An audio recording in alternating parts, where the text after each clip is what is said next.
আল্লাহ তাআলা কিয়ামতের কঠিন ময়দানে যেদিন স্বামী স্ত্রীকে চিনবে না, স্ত্রী স্বামীকে দেখে পালিয়ে যাবে, বন্ধু বন্ধুরে চিনবে না, পীর সাহেব মুরিদরে চিনবে না, মুরিদ পীর সাহেবরে চিনবে না, দলের কর্মী তার নেতারে চিনবে না, নেতা তার কর্মীরে চিনবে না, বন্ধু বন্ধুরে দেখে পালাবে। এই কঠিন মুহূর্তে সূর্যটা মাথার কাছে চলে আসবে, জমিনটা তামার জমিন হবে, আজকের জমিনের মতো নয়।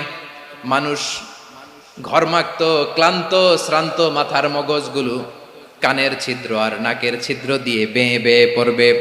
বিশ্বনবী ফরমান, ময়দানে 7 শ্রেণীর ব্যক্তিকে রব্বুল আলামিন তার আরশের নিচে ছায়া দিবেন।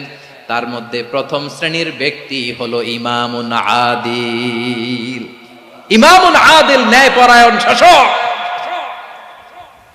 যে ইনসাফের সাথে বিচার করে, যে জাস্টিস সমাজে সার্ভ করে, যে সুশাসন নিশ্চিত করে।